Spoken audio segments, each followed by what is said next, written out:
नमस्कार। आज का मुद्दा में आपका स्वागत है।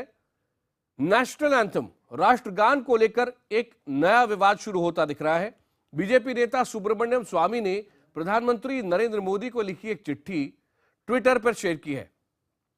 इस चिट्ठी के अंदर स्वामी ने प्रधानमंत्री मोदी से अपील की है कि वो संसद में एक प्रस्ताव लाकर राष्ट्रगान में बदलाव करें। स्वामी की दलील यह है कि राष्ट्रगान को ब्रिटिश राजा जॉर्ज V के स्वागत के लिए लिखा गया था और गाया गया था और वो 1912 में उस समय के कांग्रेस अधिवेशन में गाया गया था। इसमें बदलाव होना चाहिए। इस मुद्दे पर अगले 1 घंटे विस्तार से हम चर्चा करेंगे। खुद सुब्रमण्यम स्वामी हमारे सवालों के जवाब देंगे और उसके बाद खास मेहमान उस पर डिबेट भी करेंगे। पर पहले देखिए ये खास रिपोर्ट की नेशनल एंथम में बदलाव क्यों चाहते हैं सुब्रमण्यम स्वामी।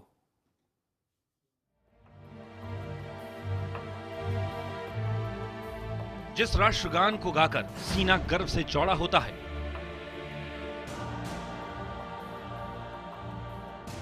जिस राष्ट्रगान को सुनकर देशभक्ति का एहसास होता है, जिस राष्ट्रगान से पूरा देश एक सूत्र में बंधता है, उसमें बदलाव की मांग उठी है। राष्ट्रगान जनगण मन को लेकर एक बार फिर विवाद खड़ा होना तय है और इस विवाद को हवा दी है बीजेपी नेता सुब्रमण्यम स्वामी ने। ये वही स्वामी हैं जो सोनिया और राहुल गांधी के कोर्ट तक जाने की वजह बने। राष्ट्रगान को बदलने की मांग को लेकर स्वामी ने पीएम नरेंद्र मोदी को लिखी एक चिट्ठी ट्विटर पर शेयर की। स्वामी ने राष्ट्रगान में बदलाव की मांग करते हुए पीएम मोदी को 30 नवंबर को एक चिट्ठी लिखी थी।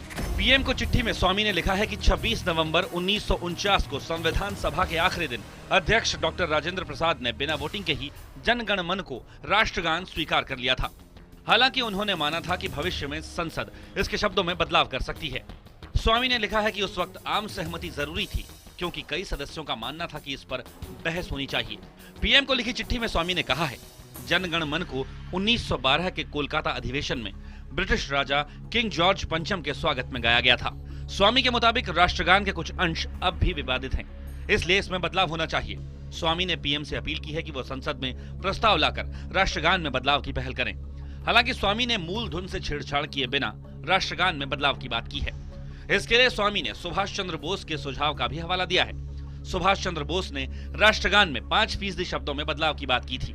ये शब्द सुभाष चंद्र बोस ने आजाद हिंद फौज के गाने में इस्तेमाल किए थे। आपको बता दें कि ये लंबे वक्त से विवाद का विषय रहा है कि रविंद्रनाथ टैगोर के लिखे जनगण मन को राष्ट्रगान बनाया जाए या बंकिम चंद्र चट्टोपाध्याय के लिखे वंदे मातरम को। इस बीच सुब्रमण्यम स्वामी ने राष्ट्रगान में बदलाव का नया शिगुफा छोड़ा है। देखना है कि ये विवाद अब कितनी दूर तक जाता है। Bureau report, IBN 7। जनगण मन पर सुब्रमण्यम स्वामी ने प्रधानमंत्री से जो अनुरोध किया है, जो चिट्ठी लिखी है, उसी पर अगले 1 घंटे हम करेंगे बहस। स्वामी के साथ तमाम मेहमान हमारे साथ होंगे, लेकिन पहले देखिए इस मुद्दे से बड़े सवाल क्या खड़े होते हैं। सबसे पहला तो यही कि क्या राष्ट्रगान में बदलाव कर इतिहास से छेड़छाड़ की कोशिश हो रही है। दूसरा, क्या सुर्खियों में आने के लिए सुब्रमण्यम स्वामी ये मुद्दा उठा रहे हैं। तीसरा, क्या राष्ट्रगान में बदलाव के जरिए राजनीतिक फायदे की कोशिश की जा रही है। क्या राष्ट्रगान में बदलाव के लिए जनता की राय ली जानी चाहिए। सबसे पहले डॉक्टर सुब्रमण्यम स्वामी, जिनकी शर्त यह थी कि मैं सबके साथ में डिबेट नहीं करना चाहता हूं, तो उनसे अलग से हम बात कर रहे हैं। आपसे थोड़ी देर पहले बातचीत रिकॉर्ड की है मैंने और मेहमान हमारे साथ यहां जुड़ चुके हैं। लेकिन सबसे पहले डॉक्टर स्वामी, आपसे मेरा प्रश्न यह है कि आप बहुत तरह के आइडिया लेकर आते हैं और आपको हर समय एक्सट्रीम रिएक्शंस मिलते हैं। नेशनल एंथम और नेशनल सिंबल्स, कई लोग इनको बहुत सेक्रेड मानते हैं, इतना पवित्र मानते हैं कि इसमें कोई भी बदलाव देखना नहीं चाहते। और इसीलिए जब इस तरह की नेशनल एंथम में आप बदलाव चाहते हैं, इस तरह की कोई बात होती है, तो पहला रिएक्शन ये होता है, यार क्यों चाहते हैं डॉक्टर सुब्रमण्यम स्वामी बदलाव। आप बताना चाहेंगे। मैं इसीलिए चाहता हूं क्योंकि जब हमारी कॉन्स्टिट्यूएंट असेंबली जिसने संविधान बनाई थी, उसमें जब बहस चल रही थी इस पर वोट करने के लिए बड़ी मुश्किल यानी कठिनाई पाई गई थी, क्योंकि मेजॉरिटी तो चाहते थे वंदे मातरम, लेकिन जो दूसरे लोग थे, खासतौर पर जो अल्पमत के लोग थे, उन्होंने कहा कि इसमें धार्मिक भावना बहुत है, खास तौर पर दुर्गा का नाम है और भारत माता को एक प्रतिमा बनाई गई है जो हम नहीं मान सकते। तो इसमें बहस का चली तो आखिर में वोट नहीं हो पाया। तो आखिरी दिन में 26 नवंबर 1949 में जो हमारी कॉन्स्टिट्यूएंट असेंबली के अध्यक्ष थे डॉक्टर राजेंद्र प्रसाद जी बिल्कुल जी। उन्होंने क्या कहा कि वोट तो हम ले नहीं सके और समय अब नहीं है, लेकिन मेरी आग्रह है कि इस जो जनगण मन का ट्यून है उसको हम पहले मान ले, और जो शब्दावली में आपको लोगों की आपत्ति है कि ये अंग्रेज की राजा के स्वागत के लिए ये गाना की शब्दावली है, तो उसमें भविष्य में पार्लियामेंट इसका परिवर्तन कर सकेगी। इस आश्वासन तो आप ये के कह रहे हैं साथ कि आप फ्यूचर की छोड़ा, एक चीज मैं जो समझना चाहता हूं कि और वोट के आपका बिना मकसद जो मैं अभी तक समझता हूं वो ये है कि कॉलोनियल लेगेसी को पीछे छोड़ा जाए, जॉर्ज V जिनको अधिनायक कहा गया उनको पीछे छोड़ा जाए, और क्यों ना नेशनल एंथम में नेताजी सुभाष चंद्र बोस की छाप नजर आए। यही उद्देश्य है आपका? जी बिल्कुल, उसमें राष्ट्रवाद दिखना चाहिए और वही भावना आनी चाहिए जो एक आजाद देश का है, जो एक स्वाधीन देश का है, वो भावना आनी चाहिए। एक बात बताइए, आप ये कह रहे हैं कि रविन्द्रनाथ टैगोर ने जॉर्ज V के लिए जनगण मन लिखा था, लेकिन कुछ लोग ये कहते हैं कि इसकी हिस्टोरिसिटी पर उनको शक है, इसकी सच्चाई पर उनको शक है।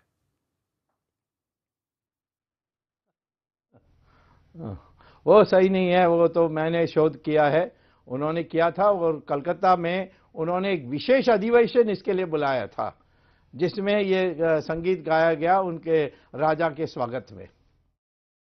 अच्छा एक बात बताइए, आप ये भी कह रहे हैं कि देश के पहले राष्ट्रपति ने, जो उस समय कॉन्स्टिट्यूएंट असेंबली के प्रेसिडेंट थे, उन्होंने ये फैसला आने वाले नेताओं पर छोड़ दिया था कि आने वाली जनरेशन, आने वाले नेता, देश के कर्णधार ये तय करें कि नेशनल एंथम में कुछ बदलाव करने की जरूरत है या नहीं। यही कह रहे हैं आप?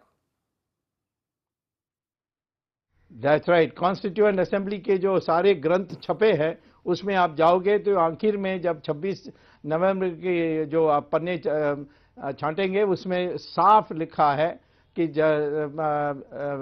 डॉक्टर राजेंद्र प्रसाद ने ये आश्वासन दिया है, और उस समय की जो संसद थी, माने कॉन्स्टिट्यूएंट असेंबली थी, उसको उन्होंने ये आश्वासन दिया था। एक बात मैं आपसे जानना चाहता हूं कि रविन्द्रनाथ टैगोर, देश भर के लोग उनको दिल से उनसे जुड़े हुए हैं, खासतौर पे बंगाली बार बार उनका नाम भी लेंगे और उन्हें जो प्राइड है वो सही है अपनी जगह पर, बिल्कुल पूरी तरह से।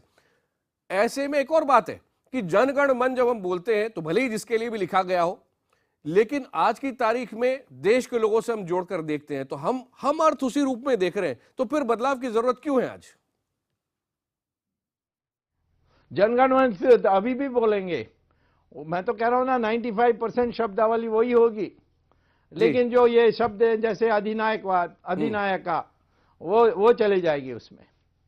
अच्छा, तो आप कह रहे हैं उसका जो सुभाष चंद्र बोस ने जो तैयार किया और जो ये रविंद्रनाथ ने जो तैयार किया उसको कंपेयर करेंगे तो सिर्फ चंद शब्द को हटाने की बात है, जिससे हमारी देश की पूर्ण स्वाधीनता के परिचय हो जाएगी। यानी आप कह रहे हैं कि 5% चेंज चाहते हैं और 95% वही रहेगा जनगण मन। आपने प्रधानमंत्री को 30 नवंबर को जो चिट्ठी लिखी और आप ट्विटर पे शेयर किया है उसको मैं पूरा पढ़ रहा था, आपको अभी तक प्रधानमंत्री का कोई जवाब आया कि आपके सुझाव पर अमल किया जा रहा है या क्या हो रहा है? मैंने पता नहीं किया, परंतु उन्होंने जरूर एक्नॉलेज किया चिट्ठी को। ठीक है। अच्छा, ये पहली बार नहीं है कि आपने इस तरह के सजेशंस दिए हो, आप इसके पहले प्राइम मिनिस्टर के पास, प्रेसिडेंट्स के पास कई सजेशंस लेके गए हैं। आपको पहले याद आता है जब आपने पहली बार जब आइडिया दिया था तो लोगों ने कहा था क्या क्या अजीब सी बात कर रहे हैं स्वामी साहब, लेकिन बाद में उन्होंने कहा कि डॉक्टर स्वामी आप जो कह रहे हैं उसमें कुछ तथ्य है, इस पर सोच सकते हैं, इस पर कुछ कर सकते हैं। अनेक हैं। मैंने देश में सोशलिज्म नहीं चलेगी तो बड़ा हंगामा हुआ था उन दिनों में, मुझे दुनिया भर की गाली दी थी कांग्रेस ने। आखिर में नरसिम्हा राव ने मुझे मंत्री का पद देकर इसी को इम्प्लीमेंट किया, और हमारी रिश्ते इजराइल के साथ अच्छे होने चाहिए। बड़े गाली आई सबके, कहा कि हम एंटी मुस्लिम हैं, ये है। आखिर में कांग्रेस सरकार अगेन नरसिम्हा राव की सरकार ने इनको जो मान्यता मैंने देने के लिए कहा था 20 साल से मैंने आग्रह किया, उसको उन्होंने किया। हमारे तो बहुत है ऐसे। मैं शुरू में जब कहता हूं, क्योंकि मैं पढ़कर शोध करके कहता हूं, तो लोग ऐसे ही अपने अनुमान पर इस पर गुस्सा हो जाते हैं, लेकिन मेरी बात आखिर में वही होती है, सिद्ध होती है और यही क्रियान्वित भी होती है। डॉक्टर स्वामी, आखिरी सवाल, उसके बाद मैं दूसरे गेस्ट पर जाऊंगा। आप कह रहे हैं कि 5% चेंज की जरूरत है और ये छोटा लेकिन बहुत जरूरी बदलाव है। प्रधानमंत्री नरेंद्र मोदी से आपकी क्या अपेक्षा है? हाँ, वो तो मैं तो मोदी को बहुत सालों से जानता हूँ, महाराष्ट्रवादी है और उनको वो पूरा भारतीय है और मैं समझता हूँ कि उनको ये बात जचेगी। और मैं तो समझता हूँ कि ज़्यादातर संघ के स्वयंसेवक सब इसको मानते आए हैं। हम तो वैसे इसको वंदे मातरम को ज़्यादा मानते हैं और उस समय कॉन्स्टिट्यूंट असेंबली भी मेजॉरिटी वंदे मातरम की थी, पर तो अब एक फैसला हो गया तो कोई हर्जा नहीं। तो इसीलिए जनगण मन की जो आपत्तिजनक शब्दों हैं उसको हटाने की आवश्यकता है। तो मैं तो समझता हूं कि प्रधानमंत्री कहीं ना नहीं मौका ढूंढकर इसको करेंगे। डॉक्टर सुब्रमण्यम स्वामी, बहुत बहुत धन्यवाद हमसे बात करने के लिए। प्रधानमंत्री मोदी देर सबेर इस बदलाव को लाएंगे, ऐसी आशा है डॉक्टर स्वामी को। और इस पर चर्चा के लिए हमारे साथ जुड़ गए हैं बीजेपी के नेता जय नारायण व्यास, संघ के विचारक डॉक्टर राकेश सिन्हा, कांग्रेस के प्रवक्ता अभय दुबे हमारे साथ जुड़ चुके हैं, गरीब नवाज फाउंडेशन के मौलाना अंसार रजा हमारे साथ हैं, और शहजाद पूनावाला जो वकील भी हैं, कांग्रेस समर्थक माने जाते हैं। आज पूछूंगा कि आज किस कैपेसिटी में बोलना चाहेंगे और देशभक्त के देशभक्त के तौर पे बोलना चाहेंगे। और लेखक प्रोफेसर चमन लाल भी हमारे साथ हैं। आप सभी का कार्यक्रम में स्वागत है। सबसे पहले शहजाद, आपकी प्रतिक्रिया चाहूंगा, देशभक्त के रूप में आप क्या कहना चाहेंगे? स्वामी जी तथ्यों पे बड़े स्ट्रांग होते हैं यूजुअली, पर आज उनके लेटर में मैंने देखा कि 1912 में उन्होंने जिक्र किया। पहले तो कोलकाता अधिवेशन 1911 में हुआ था दिसंबर में, तो तथ्यों पे कितने स्ट्रांग है स्वामी जी वो प्रतीत हो रहा है। दूसरी बात, मैं आपको बता सकता हूं कि सुभाष चंद्र बोस के जो नेफ्यू है चंद्र बोस, उन्होंने सुभाष चंद्र जी के वेबसाइट पे डाला है अपने खुद के शब्दों में, और काश आप उनसे भी बात करते, कि 11 सितंबर 1942 को आजाद हिंद सरकार जो सुभाष चंद्र बोस जी ने बनाई थी, तब एक एग्जाइल में उन्होंने आजाद हिंद सरकार बनाई थी, उन्होंने इस बकायदा इस जनगण मन को अडॉप्ट किया था। इसके बावजूद आबिद अली जो आईएनए के कमांडर थे, उनके द्वारा उर्दू हिंदी में इसकी ट्रांसलेशन भी करवाई थी। उन्होंने कभी यह जिक्र नहीं किया इन शब्दों का। जहां तक कि अधिनायक शब्द का कंट्रोवर्सी है, जो कल्याण सिंह ने भी कहा था बतौर राज गवर्नर, और उनको नोटिस जारी हुई है, उसके संबंध में रविंद्रनाथ टैगोर की 19 मार्च 1939 की एक लेटर है, जिसका जिक्र स्वामी जी ने नहीं कहा, और मैं पढ़ना चाहता हूं आपके दर्शकों के लिए। ये इंग्लिश में लिखा है, मैं अपनी तौहीन करूंगा अगर मैं उन लोगों का जवाब दूंगा जो ये सोचते हैं कि मैं इतना बड़ा बेवकूफ हूं कि मैंने ये गाना उस जॉर्ज द फोर्थ या जॉर्ज द फिफ्थ के लिए बनाया है और उन शब्दों का उनके लिए इस्तेमाल किया है। इसके अलावा भी उन्होंने एक पत्र में यह जाहिर किया था कि तब की हुकूमत ने और उसकी प्रेस ने ये जानबूझ के किया था कि उनकी राष्ट्रवादिता और जो उनकी देशभक्ति है उस पर प्रश्न चिन्ह लगे और लोगों के मन में ये भ्रम पैदा हो। और आज उसका हवाला लेते हैं। और स्वामी जी, आपके पूर्वजों ने, आरएसएस जनसंघ ने कभी तो आजादी की लड़ाई लड़ी नहीं। जिस आदमी ने सर की उपाधि लौटा दी, नोबेल प्राइज मिले थे उनको, उन्होंने जलियांवाला बाग में सर की उपाधि लौटा दी, आप उनकी राष्ट्रीयता पे आप प्रश्न चिन्ह उठाते हो। मुझे शर्म आती है कि सुब्रमण्यम स्वामी जैसे लोगों को हम लोग एंटरटेन करते और प्रधानमंत्री उसके लेटर को एक्नॉलेज करते। ये शर्म की बात है। आज पूरी तैयारी से आए हैं शहजाद और डॉक्टर राकेश सिन्हा। आपसे जवाब चाहूंगा, लेकिन शुरुआत टैगोर पे क्लैरिफिकेशन से। क्या हमला किया जा रहा है टैगोर पे?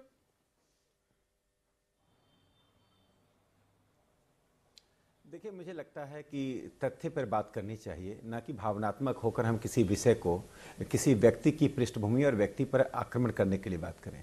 देखिए, संविधान सभा में इस पर बहस हुई थी और संविधान सभा में वंदे मातरम को सुचिता कृपलानी ने राष्ट्रगान के रूप में गाया था। संविधान सभा लगभग एक मत थी कि वंदे मातरम को राष्ट्रगान के रूप में स्वीकार किया जाए।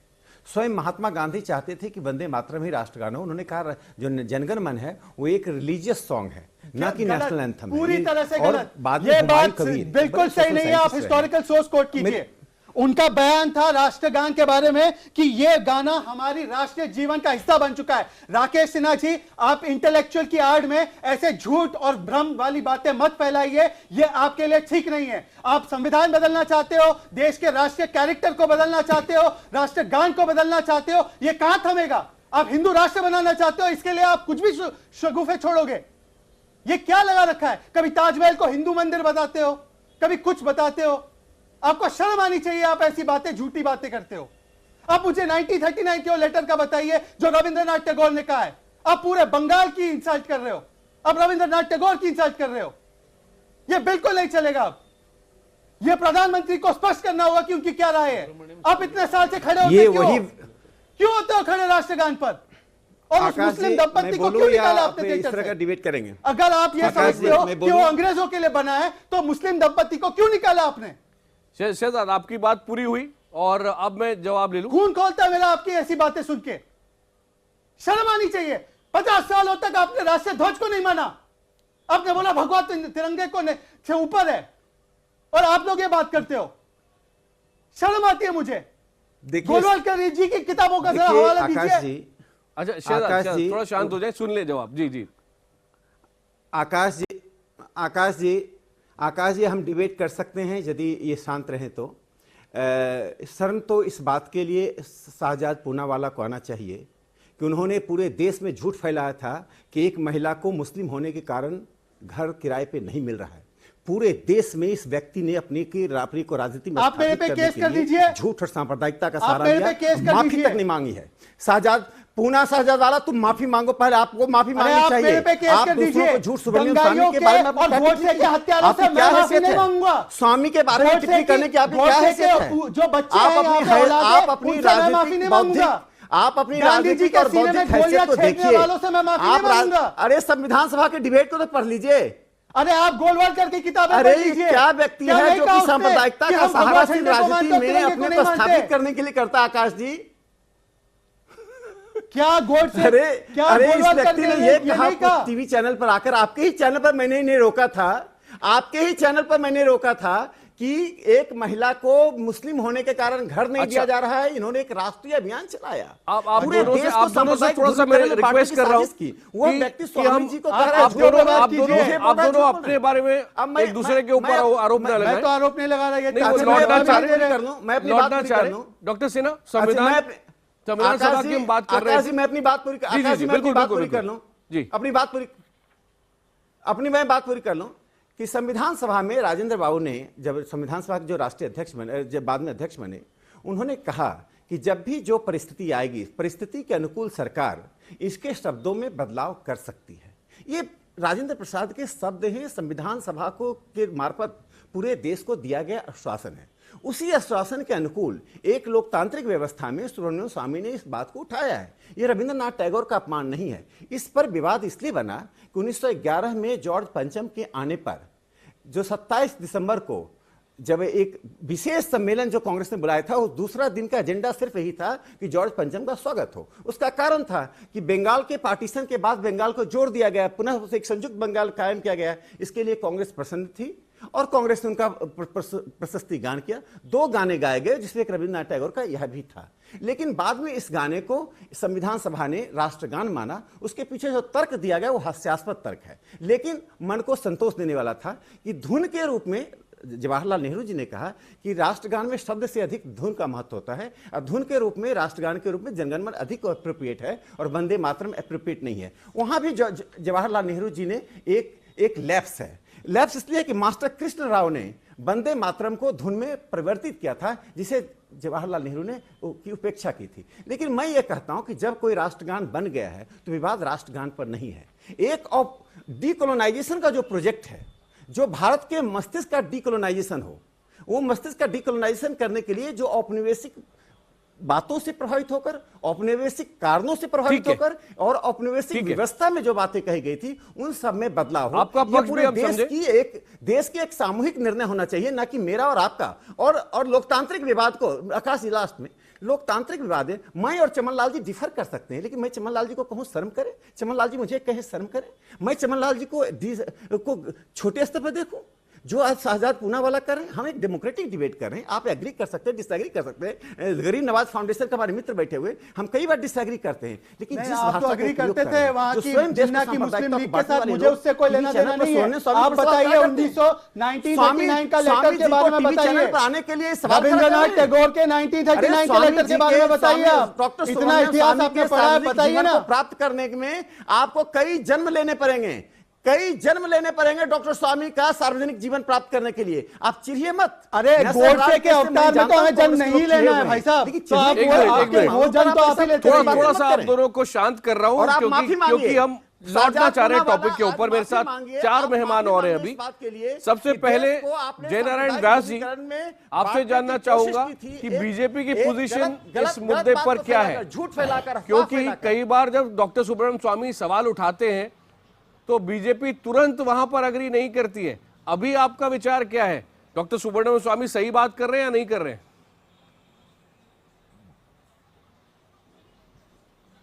देखिए, एक हम सिर्फ न सिर्फ तथ्यों के आधार पर बात करेंगे। सुब्रमण्यम स्वामी ने क्या कहा है? सुब्रमण्यम स्वामी के लिए जो बहस हो रही है वो उनके खत में तो उन्होंने कहीं कहा नहीं। मैं बहुत ध्यानपूर्वक खत देख गया हूं। उन्होंने ये कहा है कि जो हमारा आज का जो राष्ट्रगीत है वो बिना वोट, उस समय राजेंद्र प्रसाद जी ने मंजूर कर लिया था। उसकी कुछ समस्याएं रही होगी, कुछ उसके कारण रहे होंगे। तो आज ये जो उनका कहना है, और मैं नहीं मानता, ये तथ्यों का भी मैं समर्थन नहीं कर रहा हूं कि जनगण मन कोई पंचम जॉर्ज के आगमन के समय पे उनके प्रेज के लिए या उनको खुश करने के लिए गाया गया था, क्योंकि खुद रविंद्रनाथ टैगोर जी ने अपनी ऑटोबायोग्राफी जो प्रभात कुमार मुखर्जी ने लिखी है उसके वॉल्यूम 2 में 339 पे बात का खंडन किया है। तो ये भी नहीं सही है कि आप ये कहो कि ये पंचम जॉर्ज के प्रेज में गाया गया था इसलिए हमें इसमें फेर सूचना करनी चाहिए। हाँ, ये एक बात है कि जब हमारे नेताजी जर्मनी से पहुंचे साउथ ईस्ट एशिया, तब 1943 में आजाद हिंद रेडियो के मुमताज हुसैन जी और इंडियन आर्मी के कर्नल आबिद हुसैन को इन्होंने एक राष्ट्रगान बनाने के लिए, जो आईएनए के लिए राष्ट्रगान रहेगा, कहा था। और उसकी पहली पंक्ति है, शुभ सुख चैन की बरखा बरखे, भारत भाग्य है जागा, पंजाब सिंध गुजरात मराठा द्राविड उत्कल बंगा, चंचल सागर विंध्य हिमाचल नीला जमुना गंगा, तेरे नित गुण गाए तुझसे जीवन पाए, हर तन पाए आशा, सूरज बनकर जग पर चमके, भारत नाम सुभागा, जय हो जय हो जय जय जय जय हो। ये इन्होंने इसकी जो बनाया गीत, वो गीत की बात स्वामी कर रहे हैं, मैं मानता हूं, मैं समझता हूं वहां तक।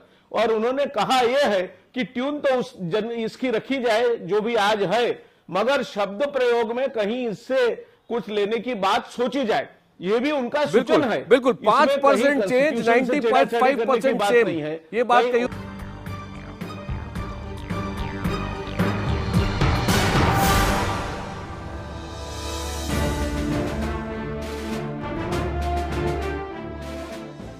क्या देश के राष्ट्रगान पर, नेशनल एंथम पर कुछ शब्दों पर पुनर्विचार की जरूरत है? बहुत सारे मेहमान हमारे साथ हैं, लेकिन गरीब नवाज फाउंडेशन के मौलाना अंसार रजा से मैं शुरू करूंगा।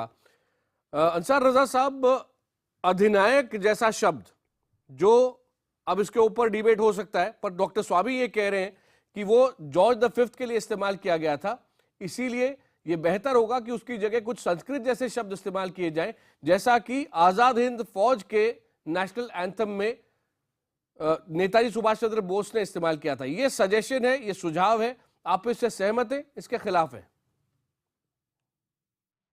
आकाश जी, सबसे पहली बात तो यह है कि हम कैसे यकीन कर लें कि साहब सुब्रमण्यम स्वामी साहब ने यह कहा है।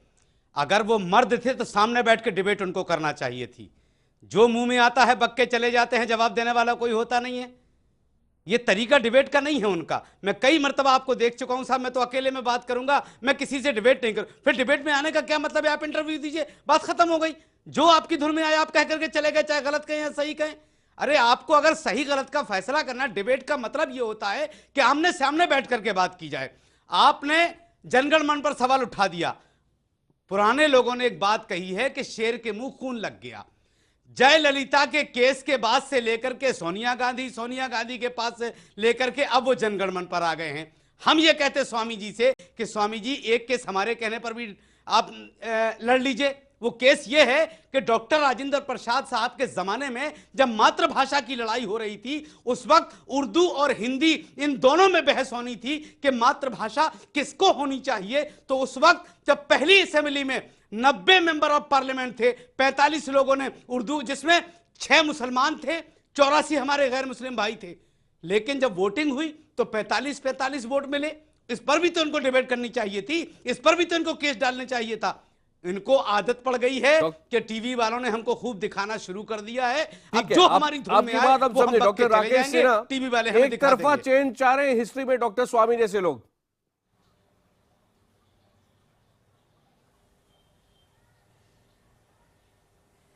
डॉक्टर राकेश सिन्हा, बदलाव है तो फिर वो दोनों तरफ होना चाहिए, ये एक तरफा बदलाव क्यों, ये सवाल उठाया जा रहा है। देखिए बात यह है कि अभी हम एक ऐतिहासिक विषय पर बहस कर रहे हैं कि राष्ट्रगान के रूप में जनगण मन जो स्वीकार किया गया उसकी पृष्ठभूमि क्या है, स्वामी जी की पृष्ठभूमि क्या है, स्वामी जी क्या करते हैं क्या नहीं करते। यदि वो विषय है तो उस पर अलग से आप डिबेट कर सकते हैं। राष्ट्रगान किसी की का एक अधिकार नहीं है, ना मेरा ना स्वामी जी का, ना नवाज डिबेट करें किससे? अगर वो मुकाबला करें तब डिबेट होगी ना। नहीं, अरे डिबेट हम और आप कर रहे हैं ना, छोड़ दिए ना, क्यों आप इसमें घबरा रहे हैं। स्वामी जी नहीं है, ठीक है, हम लोग आपस में डिबेट करेंगे। स्वामी जी नहीं रहेंगे तो क्या डिबेट नहीं होगा? मैं नहीं घबरा रहा हूं, हम तो आपसे मुतमईन रहते हैं कि इस गाने का उपयोग कब हुआ, नहीं, इस गाने का उपयोग कब और कहां हुआ, ये एक ऐतिहासिक तथ्य है। लेकिन यह राष्ट्रगान के रूप में संविधान सभा ने स्वीकार किया, यह भी एक ऐतिहासिक तथ्य है। इसको बदलने की बात नहीं कही जा रही है। कहा जा रहा है इसके जो 2 शब्द हैं, जो शब्द है अधिनायक शब्द है, उसमें बदलाव किया जाए। यदि कोई व्यक्ति ऐसा मांग कर रहा है एक लोकतांत्रिक राकेश सिन्हा साहब, माजरत के साथ मैं माफी चाहता हूं, आपकी बात को काट रहा हूं। राकेश सिन्हा साहब माफी के साथ, राष्ट्रगान के ताल्लुक से स्वामी जी को आज क्यों याद आया 65 साल के बाद? इससे पहले क्यों उन्होंने सवाल नहीं उठाए? आज क्यों उनको राष्ट्रगान में कमी दिखाई दे रही है? ये डिबेट और उस तरफ ज्यादा दिख रहा है कि हम डॉक्टर स्वामी पे डिबेट करने लगे। उससे में देखिए आप टाइमिंग नहीं, थोड़ा सा मैं रोक रहा हूं। आप टाइमिंग पर सवाल मत कीजिए। अबे तो कांग्रेस के प्रवक्ता है, एक चीज मैं आपसे समझना चाहता हूं थोड़ी सी, सवाल मत कीजिए। और ये बीजेपी की तरफ से सवाल ये उठाया जाता है कि 1911 के अंदर जो कांग्रेस थी वो ज्यादा नर्म थी और ब्रिटिश राज की तरफ झुकी हुई ज्यादा थी। उसके बाद कांग्रेस ने खुद में काफी बदलाव किए, गरम दल ज्यादा हावी हुआ। तो उस समय पर जिस तरह की सोच थी उसके हिसाब से जो चुना गया था और 1911 में गया था, उसको बदलाव करके क्यों ना आज हम लेकर आए, ये डॉक्टर स्वामी सवाल उठा रहे हैं। देखिए, डॉक्टर स्वामी को कुचेष्टा से प्रतिष्ठा अर्जित करने की आदत हो गई है और मैं का खेल अच्छा है, और कुचेष्टा से प्रतिष्ठा। इस देश के प्रचार पिपासु प्रधानमंत्री उनको प्रश्रय दिए हुए हैं। भारतीय जनता पार्टी नीतिगत रूप से यह तय करती है कि राष्ट्रीय स्वयंसेवक संघ के लोग वैमनस्य का भाव पैदा करेंगे, भारतीय जनता पार्टी जी के व्यास साहब कहीं ना कहीं अनुकूल परिस्थितियां निर्मित करेंगे। मैं पूछना चाहता हूं सिन्हा जी, आपने तो बहुत इतिहास पढ़ा है, उस पूरे गाने को आपने राष्ट्रगान को पूरा पढ़ा है, हमने तो पूरा एडॉप्ट नहीं किया। उसमें रविंद्रनाथ जी ने कहा है कि सोए हुए भारत के नागरिकों जागो, अपनी मां के लिए जागो। तो ये मां कौन थी सिन्हा साहब, आप मुझे बताएंगे? आपने कंस्टिट्यूएंट असेंबली की तो बात की, लेकिन 1947 में यूनाइटेड नेशंस के कन्वेंशन में भारत ने आम सहमति के साथ राष्ट्रगान को जनगण मन के रूप में प्रस्तुत किया और उसके पीछे भाव यही था, बुनियादी भाव यही था सिन्हा जी। तो आप एक वैमनस्य का भाव इस देश की जनता के मन में डालना चाहते हैं और एक नियोजित षड्यंत्र के साथ आप आजादी के इतिहास को ये बताना चाहते हैं कि नए रूप से लिख करके वो कांग्रेस के साथ, चाहे वो पंडित जवाहरलाल नेहरू हो, चाहे आजादी के इतिहास के प्रतीक चिन्ह हो, आप आखिर इस राष्ट्र से चाहते क्या हैं? तो सत्ता की लोलुपता की खातिर आप इस प्रकार से इतिहास को प्रस्तुत करने की कोशिश ना करें। आपने जितनी खूबसूरत हिंदी बोली उसके लिए आपको एक तो बहुत बहुत धन्यवाद। सिन्हा जी, मैं आपके पास आ रहा हूँ, व्यास साहब के पास, लेकिन पहले प्रोफेसर चमनलाल, चमनलाल जी, आपसे जानना आकाश चाहूंगा जी, आपका आकाश जी, विचार क्या है एक इस एक मुद्दे पर? आकाश जी, एक मैं स्पष्टीकरण जी, शहजाद ने बहुत अच्छी व्याख्या की है। आपको जानकर आश्चर्य होगा कि 1939 के उस पत्र में रविन्द्रनाथ टैगोर जी ने अधिनायकवाद पर भी कहा कि भवसागर को पार लगाने वाले भगवान की अपेक्षा अगर मैं जॉर्ज पंचम के लिए गाता हूं तो यह बड़े दुर्भाग्य की बात है। उसके बाद भी समूचे बंगाल का, समूचे भारतवर्ष का अपमान करना चाहते हो। अंधकार के पार गंतव्यों को तलाशने की कोशिश करो, इस देश को वैमनस्य की आग में मत झोंकिए। आप आजादी के पहले भी 1925 से बरतानिया हुकूमत के प्रशस्त मार्ग पर चलते थे, आज भी वही काम कर रहे हैं। आज भी फूट डाल करके आप सत्ता के प्रति अपनी आश्वस्ति चाहते हैं। ऐसी आस्था का प्रकटीकरण मत कीजिए राकेश सिन्हा जी। आप मैं जवाब खंड के लिए खंड आऊंगा। करने की कोशिश भारतवर्ष को मत मैं कीजिए। व्यास साहब और सिन्हा जी के पास जवाब के लिए आऊंगा, लेकिन पहले प्रोफेसर चमनलाल जी।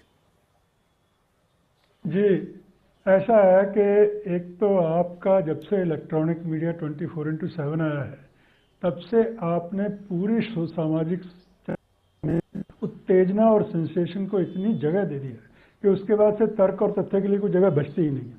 और किसी भी चर्चा में जब तक तर्क और तथ्य पे बात नहीं होगी तो कोई उसका निष्कर्ष नहीं निकलता। आप भी चिल्लाएंगे, मैं भी चिल्लाऊंगा, तो दूसरा भी चिल्लाएगा और आपके चैनल का मजा होता रहेगा, उसकी टीआरपी बढ़ता रहेगा, लेकिन मसले और ज्यादा उलझते रहेंगे। जितनी ज्यादा उत्तेजना और संतुलन से बात होती है उससे मसले उलझते ज्यादा हैं और सुलझते कम हैं। जब तक जो मैंने समझा अब तक के विवाद के बारे में, उसमें नंबर 1 जयनारायण व्यास जी ने सुभाष बोस का जो राष्ट्रगान था, जिसमें से वो चाहते हैं कि जैसे कहना ये चाह रहे हैं स्वामी सुब्रमण्यम स्वामी कि जैसे सुभाष बोस ने उसको एक नया रूप दे दिया था, लेकिन जो जयनारायण व्यास ने पढ़ा तो वो मुझे जनगण मन का बिल्कुल बदला हुआ रूप नहीं है। ऐसा कुछ नहीं है कि उसमें 5% शब्द जो है वो जनगण मन के बदल के एक नया वो एक अलग से गीत है। दूसरी बात, एक साहित्य और लेखक के नाते मैं जानता हूं कोई भी गीत जब लिखा जाता है उसमें कोई परिवर्तन कभी नहीं हो सकता। आप उस गीत को मानिए या ना मानिए, आप राष्ट्रगान मानने के लिए भी स्वतंत्र हैं और ना मानने के लिए भी स्वतंत्र हैं, लेकिन आप ये नहीं कर सकते कि जो कुछ रविंद्रनाथ टैगोर ने लिखा है उसमें आप एक लफ्ज का भी चेंज नहीं कर सकते। खुद रविंद्रनाथ टैगोर रहते उसमें चेंज करते तो बात दूसरी थी। बल्कि आपको मैं एक दूसरी बात भी बताऊं, यहाँ पे जो वंदे मातरम की इतनी चर्चा हो रही है, वंदे मातरम की कॉन्स्टिट्यूएंट असेंबली में चर्चा तो बाद में हुई, पहले कांग्रेस के ही अधिवेशनों में इसकी चर्चा होती रही है और इसके कुछ जो पैरे थे उसके ऊपर बहुत आपत्तियां थी कांग्रेस के अंदर ही। तब रविंद्रनाथ टैगोर ही थे जिन्होंने इसके 2-3 पैरे हटा के कहा था कि ये पैरे ऐसे हैं जिस पे दूसरे लोगों को आपत्ति होती है और इसका जो सेक्युलर फॉर्म है केवल आप यही रखिए। और वही वंदे मातरम का रूप कांग्रेस के अधिवेशनों में भी गाया जाता रहा। इंसिडेंटली आरएसएस के किसी भी अधिवेशन में ना कभी वंदे मातरम गाया गया और ना कभी जनगण मन गाया गया। आरएसएस का कुछ लेना देना है नहीं, उन्होंने तो स्वतंत्रता संग्राम में कुछ किया दिया नहीं है। तो वो जो कांग्रेस के ही अंदर के विवाद हैं, अब उसमें से एक को अपने पास पकड़ लेते हैं। सारे तथ्यों के बीच में आपने एक सुई चुबा दी है, उसका जवाब बिल्कुल व्यास साहब भी देना चाहेंगे और राकेश सिन्हा भी देना चाहेंगे।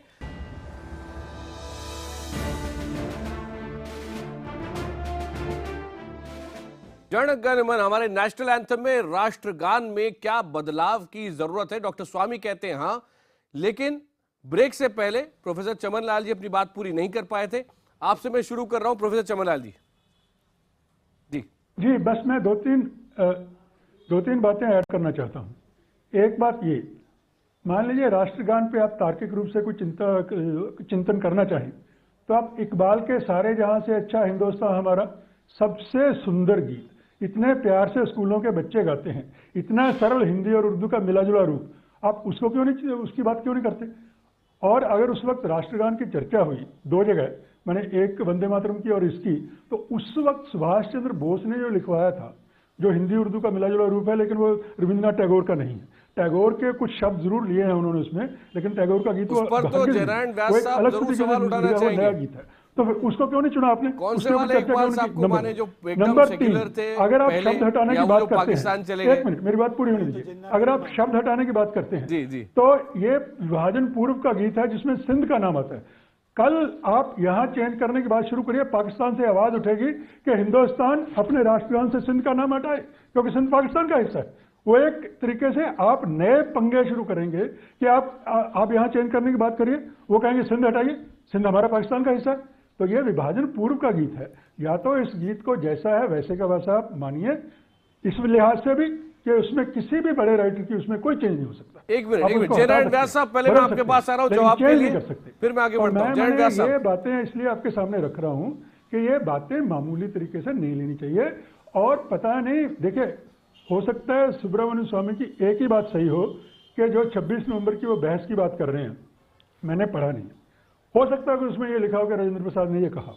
लेकिन जब आप सोचें भी, तो ये जयनारायण व्यास साहब जवाब देना चाहेंगे कि किन फैक्टर्स को सोच के आपको ये बात करनी चाहिए या नहीं करनी चाहिए। मुझे ये बात बिल्कुल इसको कहना चाहिए अतार्किक और ठीक है। आपका पक्ष स्पष्ट हो गया। जयनारायण व्यास साहब जवाब देना चाहेंगे? आप तक आवाज आ रही है? लगता है व्यास साहब सुन नहीं पा रहे। डॉक्टर सिन्हा, आप जवाब देना चाहेंगे? काफी सारे हमले एक साथ हुए आप पर। देखिए, मैं दो बार, हाँ, पहले तो मैं चमन लाल जी को बता दूं कि इतिहास की धुरी 1960 के इतिहास के एडिशन तक नहीं रुक गई है। आरएसएस की क्या भूमिका थी, आप 60 का एडिशन पढ़ के इतिहास की बात कर रहे हैं, थोड़ा इतिहास का ज्ञान आगे भी कर लीजिए। नहीं तो कम से कम मेरी एक पुस्तक डॉक्टर हेडगेवार पर पढ़ लीजिए। आप प्रोफेसर हैं और टीवी चैनल पर आकर कहते हैं कि आरएसएस की कोई भूमिका नहीं थी। मैंने पुस्तक लिखी है, यदि मेरी पुस्तक का कोई महत्व नहीं है, मैं इस देश में अस्तित्व में नहीं हूं, चूंकि मैं संघ के से जुड़ा हुआ हूं, तो एक अलग बात है। जिस सोच के आप हैं, जिस बिरादरी को आप बिलोंग करते हैं, तो आपको मैं क्षमा करता हूं ये कहने के लिए कि आरएसएस की कोई भूमिका नहीं थी। जहां तक दूसरी बात है कि संविधान सभा की बहस को लोगों ने पढ़ा नहीं, कहते तथ्य और तर्क की बात करें। आप अपने मन तरीके से आप उन्होंने अपने कन्फेशन दिया जिसके चलते देश को 5 साल की सजा हुई। अटल बिहारी वाजपेयी ने मेरी बात सुन लीजिए, देशभक्तों के खिलाफ दवाई दी। वीर सावरकर ने कोई वीरता का काम नहीं किया, दलालों की तरह अपनी एक समझौता करके वो निकल गए। ऐसे तो आपके आइडल हैं और आप हमें सिखाते हो, गोडसे के मंदिर बनाते हो जिससे गांधी को गोली मारी। आकाश जी, ये आपकी पृष्ठभूमि है। सांप्रदायिक भारत के तिरंगे झंडे को नहीं माना 50 सालों तक, ये आपकी पृष्ठभूमि है। राकेश सिन्हा, आप इतिहास पे भगवा पेंट नहीं लगा सकते, उसके ऊपर भगवा पेंट नहीं चढ़ेगा। आपकी जो करतूतें हैं वो इस इतिहास में दर्ज है। महसूस हो रही है। मैं इस व्यक्ति के साथ बहस नहीं कर सकता हूँ। 1 मिनट आपको नॉन स्टॉप दे रहा हूँ मैं जवाब के लिए। राजनीतिक रोटी सेक रहा हो, मैं इससे बहस नहीं कर सकता। डॉक्टर राकेश सिन्हा, माफी मांगे, पूना वाला पहले माफी मांगे, तब मैं अरे आप जैसे गोडसे की औलादों से मैं नहीं माफी मांगता। महिला को किराए पे गोडसे की औलादों से गांधी से कभी भी दूसरी तरफ निकल जाएंगे, माफी नहीं मांग सकते। हम दूसरी तरफ निकल जाएंगे। माफी मांगे, आप जाके करिए जो आपको करना है, आप करिए ना। सुब्रमण्यम स्वामी को लॉयर बनाइए और करिए, व्यास साहब आप तक आवाज पहुंच रही है, लॉयर बनाइए और करिए। सेकुलर भारत में नहीं जी सकता है। सेकुलर भारत में आप नेपाल जाइए, उन तक तो आवाज नहीं जा रही है। सपना देखने वाले जिन्ना के जगह जाएं। मेरे पास आप नेपाल जाइए, पर नेपाल भी आपको रिजेक्ट कर चुका है। नेपाल भी आपको रिजेक्ट कर चुका है। आपकी बात पूरी नहीं हुई थी डॉक्टर राकेश सिन्हा। मैं ये चाह रहा हूँ कि आपस में बात ना करें, लेकिन आप मुद्दा पूरा करें जो आप बोल रहे थे। जी जी जी, डॉक्टर राकेश सिन्हा। हाँ, मैं इतना कहना चाहता हूं कि महात्मा गांधी ने एक बहुत अच्छी बात कही थी। जब इस राष्ट्रगान पर बहुत कंट्रोवर्सी हुई तो महात्मा गांधी ने इसके एक नया डायमेंशन दिया। जो लोग गूगल सर्च करते हैं, मैं उन पर नहीं जा रहा हूं, मैं तो अपने शोध के आधार पर कह रहा हूं, पुस्तकालय के पुस्तकों में किए गए शोध के आधार पर कह रहा हूं। गूगल पर टिप करके शोध करके जो लोग आते हैं इसलिए प्रधानमंत्री मोहनदास को मोहनलाल कहते हैं, शायद वही गूगल सर्च कर रहे हैं। के रूप में गूगल सर्च प्रधानमंत्री कर रहे हैं, मोहनदास को मोहनलाल कौन बोल रहा है? तो मोहनदास को मोहनलाल 3 बार किसने बोला? हमने बोला। बात पूरी नहीं हो पाएगी कि गूगल के मेरे पास आखिरी 30 सेकंड है। डॉक्टर राकेश सिन्हा, आखिरी 30 सेकंड। बोलिए डॉक्टर सिन्हा, आखिरी 30 सेकंड। साक्षी महाराज गोडसे को देशभक्त बोलते हैं और आपके पार्टी के लोग जो है हमारे रविंद्रनाथ टैगोर की देशभक्ति पे प्रश्न चिन्ह उठाते हैं। अब उनको आपका तो एजेंडा समझ गए। एक मिनट। अच्छा, लास्ट 30 सेकंड्स राकेश जी, समय शुरू हो गया। आखिरी 30 सेकंड डॉक्टर सिन्हा। हाँ, मैं इतना कह रहा हूं कि महात्मा गांधी ने कहा यदि इसे रिलीजियस सॉन्ग मानेंगे तो जो रविंद्रनाथ टैगोर ने कहा कि मैं भगवान के रूप में देखा अधिनायक के रूप में, तब यह सही साबित होता है। इसलिए महात्मा गांधी ने कहा कि राष्ट्रीय जीवन से तो मिल गया है, लेकिन एक धार्मिक सॉन्ग के रूप में मानिए। मेरा कहना यह है कि वंदे मातरम राष्ट्रगान नहीं हुआ, कोई बात नहीं, एक परिस्थिति थी। दुर्गा तो चमन लाल जी के लिए सांप्रदायिक है, जिसका वर्णन स्वयं अरविंदो ने कहा दुर्गा का तात्पर्य यहां भारत माता से है, जो ज्ञान की शक्ति की आराधना की देवी के रूप में भारत माता को प्रस्तुत किया, वो तो सांप्रदायिक बन गया। और अधिनायक शब्द जो जॉर्ज पंचम के लिए कहा गया वह तो सेकुलर हो गया। अरे डीकोलोनाइज कीजिए माइंड को, और अधिनायक शब्द परिवर्तन होना चाहिए। आज नहीं होगा कल होगा, आज नहीं होगा तो कल होगा, लेकिन नायक शब्द परिवर्तित होगा। और राजेंद्र बाबू ने जो संविधान में कहा, संविधान सभा में कहा, उस बौद्धिकता पर सवाल मत करिए चमनलाल जी। चमनलाल जी उस बौद्धिकता पर सवाल मत करिए। राजेंद्र बाबू की बौद्धिकता, राजेंद्र बाबू की बौद्धिकता मेरे पास समय पूरा समाप्त हो गया। मैं जानता हूं कि 1 घंटा भी आज कम पड़ रहा है। आप सबको बहुत बहुत धन्यवाद। अगर तलखी कहीं बीच में हुई हो तो आप सब उसको दिल में ना रखें, इतना जरूर कहूंगा।